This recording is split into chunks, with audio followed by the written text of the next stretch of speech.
Terima kasih untuk Anda yang masih bergabung bersama kami di IDX Session Closing, dan di segmen ini kita akan review bagaimana jalannya perdagangan di sepanjang hari ini, hari pertama perdagangan di 2021. Dan kami ingatkan kembali, Anda masih bisa secara aktif berpartisipasi bersama kami di telepon interaktif di 021 di 391 di 5201 dan WhatsApp interaktif kami di 0812 di 1398 di 3749 pemirsa. Anda bisa berpartisipasi menanyakan posisi portofolio Anda ataupun ingin masuk kepada saham-saham tertentu, level menarik berapa saja yang bisa diperhatikan, baik untuk investasi jangka pendek, jangka menengah, ataupun untuk jangka panjang. Sudah terhubung bersama kami melalui via Zoom, bersama dengan Bapak Hendra Martono, CEO dan founder dari Ara Hunter. Kita akan langsung sapa saja. Pak Hendra, apa kabar? Selamat pagi, selamat morning. Apa kabar Pak? Hari pertama perdagangan di 2021 Pak Hendra. Luar biasa banget hari ini. Ya, tadi pagi kita sudah 15 pertama-tama naik, kemudian turun, kemudian setelah itu tidak ada ampun, langsung naik 2% hari ini. Iya, posisi terendah tadi ada di 5929, poin di 048. Apakah tadi sempat pesimis tidak Pak ketika menyentuh ke level terendahnya setelah mengalami penguatan cukup signifikan pasca pembukaan di sesi pertama, Pak Hendra? Ya, kalau tadi saya ada beberapa yang membuat saya cukup merasa harus memberikan sinyal kepada teman-teman. Karena apa? Dia tuh sudah mulai melampaui di bawahnya lautan, yaitu di 5940, kan dari 5926. Makanya saya katakan kepada teman-teman, kalau misalnya terus di bawah 5926, kemudian di bawah sampai 5853, sebaiknya lepas saja dulu. Tapi ternyata kemudian mulai berbalik, bahkan di 15 menitnya, kita lihat itu benar-benar luar biasa, lihat kenaikannya di sini, terus tidak ada ampun lagi, naik terus. Baik, dari sisi rotasi pergerakan sektoral, Pak Hendra, tampaknya pertambangan mendominasi di awal perdagangan di tahun 2021. Betul. Bagaimana analisis Anda? Kemudian juga komoditas CPO, beberapa sahamnya juga kompak mengalami penguatan. Kalau pertambangan, saya lebih cenderung ke mineral base ya. Jadi yang pertambangan lokal, yaitu Antam, hari ini juga luar biasa, Inco juga luar biasa. Nah, teman kalau batubara ada beberapa juga yang naik, tapi ada beberapa yang masih tersendat-sendat juga. Jadi kalau menurut saya tetap kalau misalnya Anda mau buy, ya boleh pilih, itu mungkin Antam masih boleh, Inco juga masih boleh, ini ya. Dari komoditas CPO, Pak Hendra? Kalau CPO, saya jelas-jelas itu pilihan saya itu masih di Ali. Ya, itu karena pergerakannya sangat bagus banget. Ya, karena hari ini kita lihat bahwa pergerakannya dia langsung break, ya sudah cukup lama dia sideways, dan kemudian dia sekarang break. Nah, ini bagus banget. Targetnya selanjutnya adalah sekitar 12.400, ke 14.050 sampai ke 14.525. Baik, secara fundamental apa yang mempengaruhi pergerakan dari sektor pertambangan dan juga dari perkebunan? Apakah posisi harga dari komoditas masing-masing juga ikut mempengaruhi, Pak Hendra?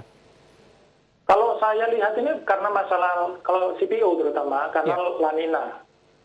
Kalau La Nina ini memang, La Nina ini benar-benar kalau misalnya pengaruhnya, berarti suplainya jadi sedikit. Kalau suplainya sedikit, ya berarti harganya naik. Nah, sedangkan kalau yang pertambangan, yang komoditas itu jelas-jelas itu kan karena masalah Tesla, berita tersebut yang mobil listrik. Baik, dari sisi strategi Pak Hendra, bagaimana treatmentnya untuk saham-saham yang ada di sektor ini? Kalau dari sisi, kalau misalnya katakanlah seperti Antam, ya kita lihat seperti Antam ini sudah benar-benar dia kemarin tuh nggak ada sinyal, tapi sekarang dia naik. Tapi posisinya dia benar-benar sudah sangat tinggi sekali. Yang RTL, kalau itu RTL itu ada resikonya. Resikonya itu biasanya sekitar 3,5 yang mulai turun, tapi hari ini RTL-nya 5. Jadi benar-benar itu spekulasi kalau menurut saya beli. Jadi kalau misalnya Anda sudah beli, yang misalnya itu ada sinyal buy yang terjadi pada tanggal 28 Desember, nah itu kalau Anda sudah beli dan kemudian Anda bisa tahan, tinggal naikin trailing stop. Yaitu trailing stopnya Anda bisa lihat di hari ini adalah kalau saran saya adalah di 2070. Jadi kalau selama besok masih di atasnya 2070, ini boleh bagus, masih bagus banget ini. Baik, dari sisi valuasi seperti apa Pak untuk Antam? Kalau valuasi kita nggak bisa ngomong, sudah kemahalan. Baik. Jadi kita mendingan trading aja. Oke, itu Antam dari beberapa komunitas pertambangan mineral mentah yang Anda lebih rekomendasikan. Untuk saham berbasis CPO, Pak, apakah ini hanya sentimen sesaat saja? Maksudnya mungkin dalam beberapa minggu ke depan saja dengan memanfaatkan momentum La Nina yang sudah Anda sebutkan tadi? Ya, kalau misalnya kita lihat beberapa saham yang lain, contohnya misalnya LSIP, ini juga sama. LSIP itu Pak mendapatkan sinyal buy pada tanggal 26 Oktober sampai sekarang belum ada sinyal sell sama sekali. Nah, ini tinggal di-maintain aja. Jadi kalau misalnya beberapa saham juga misalnya seperti SIMP, ya itu juga sama. Jadi ini kemudian yang ada satu lagi saham yang Tesla. Tesla ini cuma agak kurang begitu geraknya, saya nggak terlalu suka. Ya. Favorit saya masih tetap adalah Ali sama LSIP. Baik.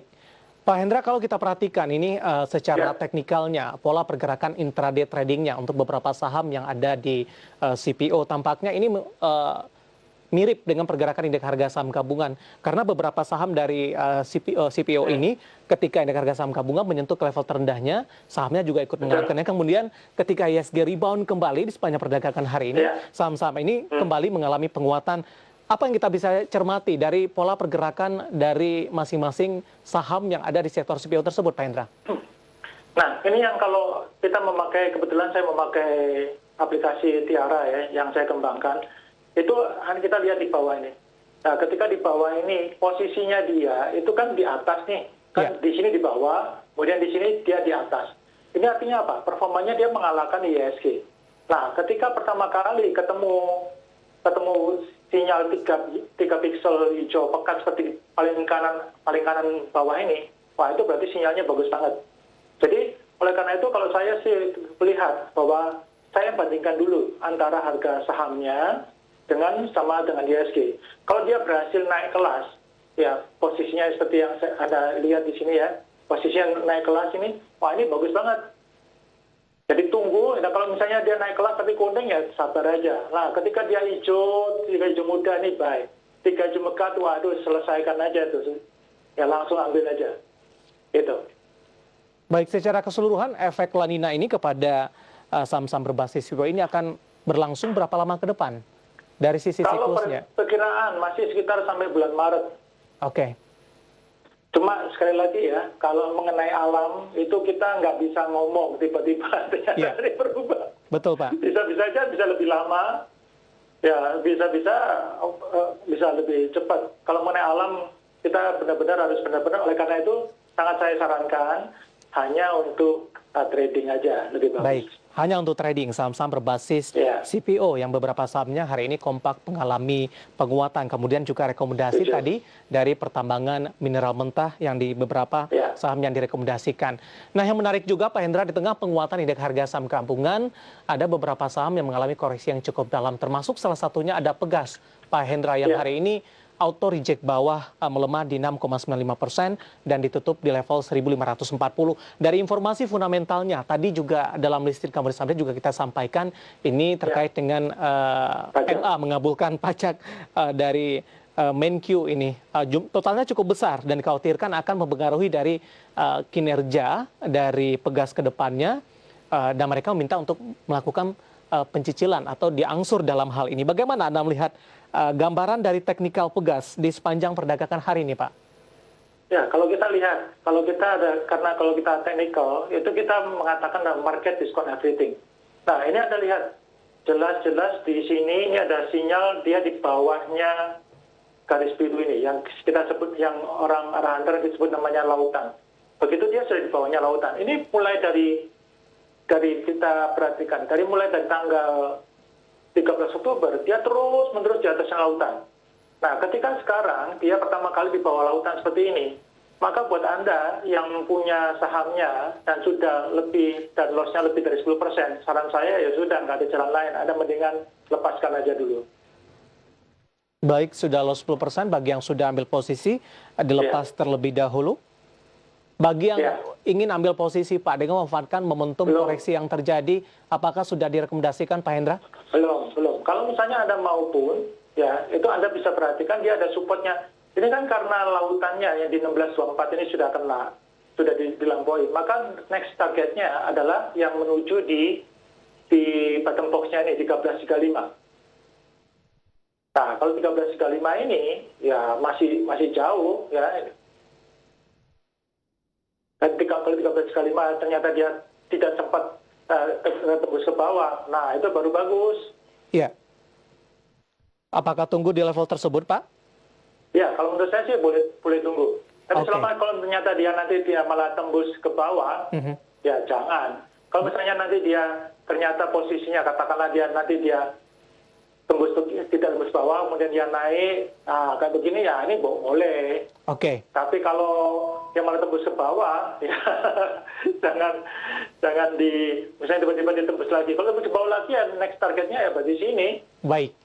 Pak Hendra, kebetulan ada pertanyaan masuk Pak di WhatsApp interaktif kita untuk mempertanyakan saham yang sama. Kita akan coba sapa dengan Clara yang ada di Bandung. Terima kasih Clara sudah berpartisipasi, bergabung bersama kami. Mau tanya saham Pegas sudah beli di 1.600 di hold atau di cut loss ya. Apakah isu tentang pajak ini dampaknya cukup signifikan?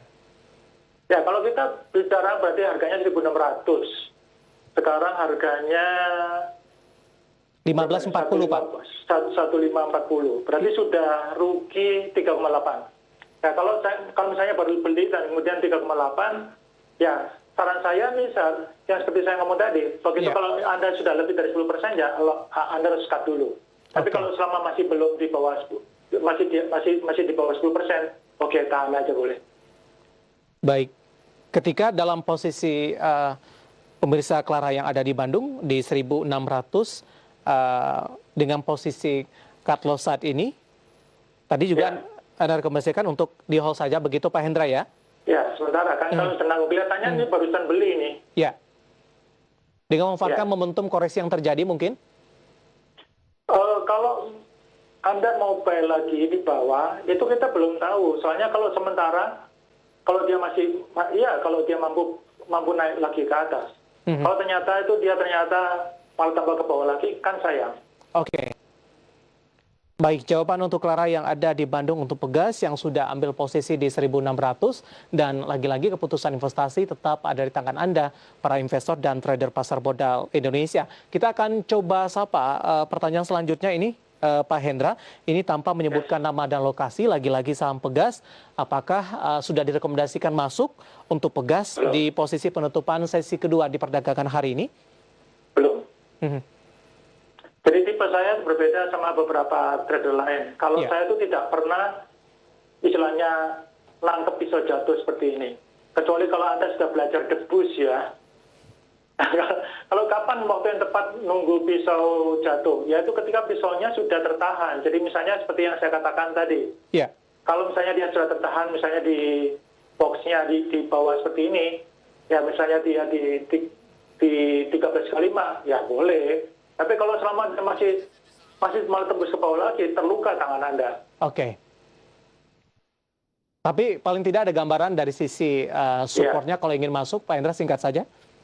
13,35. Oke, 13,35. Ini menjawab pertanyaan tanpa menyebutkan nama dan lokasi untuk Pegas yang hari ini mengalami koreksi yang cukup dalam. Pak Hendra menarik, kita akan jeda terlebih dahulu, nanti kita akan lanjutkan, nanti kita akan coba lihat saham-saham pilihan apa saja yang Anda rekomendasikan. Dan kita juga masih mengundang partisipasi dari pemirsa IDX Channel di telepon interaktif dan juga WhatsApp interaktif seperti yang tertera di layar televisi Anda nantinya. Kami akan segera kembali sesaat lagi.